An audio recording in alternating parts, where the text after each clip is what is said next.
Is Riki Offlane viable with Aghanim Shard? So Riki's Aghanim Shard got a huge buff in this patch. I think it is a bit overpowered at the moment. Traditionally Riki's been played as a 7 core, he could be played as a mid, but now in our pub games, I think we can even play him as an offlane because the Sleeping Dart is so good right now. So let's talk about this, Riki Offlane. I start with Quelling Blade, 2 sets of Tango and Orb of Venom. My item build is getting 2 Wraith Bends right away. The logic for doing this is, well, Riki has 320 base movement speed, that's more than decent. Riki also has an ability called Blink Strike, which will easily get him into the melee range to fight or escape. Also, it can be used to secure the last set.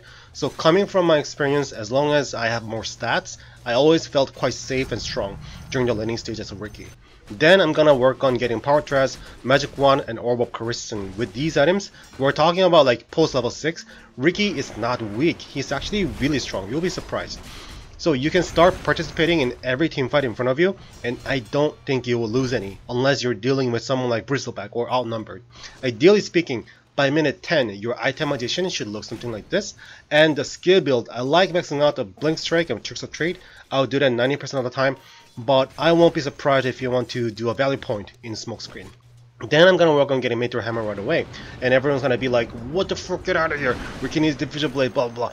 Alright, but I really do think Meteor Hammer is super good for Riki Offlane right now. First, I can use it to push out the lane. Riki will be invisible while casting the Meteor Hammer, so he can actually farm the dead lanes really well. And second, I can combine Meteor Hammer with my Sleeping Dart. Just throw the dart, cast a Meteor Hammer, then it's a guaranteed damage and stun. Riki's Aghanim Shard just got buffed in this patch. It puts them to sleep for 4 seconds, and they will wake up after taking 200 damage. So it became super easy for us to do the Meteor Hammer follow-up. And after waking up, the target takes 150 damage and slowed by 30% for 4 seconds. I don't know what you guys think about this, but I think this is kind of overpowered. So after hitting the Meteor Hammer, I'm gonna Blink Strike, right click once, Smoke Screen, Tricks of Trade, and then Blink Strike again. You guys can do the math, but that looks like a lot of damage. You're gonna kill a lot of things with that combination. And like I said, because Riki stays invisible while casting Meteor Hammer, if you can take an advantage of that, it will actually impact the game right away. Just like this one, I didn't even have Sleeping Dart because it was before minute 20. But the enemy DP right here was very surprised by my Meteor Hammer, so she was pretty sure she can survive from Lion, but she wasn't anticipating Riki's Meteor Hammer because who does that? So DP dies here with a wasted ultimate, and that was a big one. After the Meteor Hammer, I got Ethelens in this game, so I'm basically saying I want to be a spellcasting magic Riki. Even without the Diffusion Blade, I can always be a semi-DPS because I'm Riki. With backstep, I just hit hard. And I also took minus 4 seconds Smokescreen cooldown talent at level 15, so I'm saying my main job is a backline disabler slash support.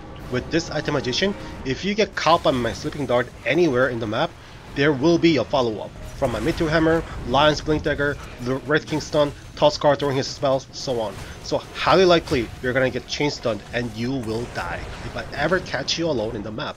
That's gonna affect the enemy team's game plan. It's not easy to deal with Riki, who is always invisible and throwing a dart which can lock you down for so long with this much range.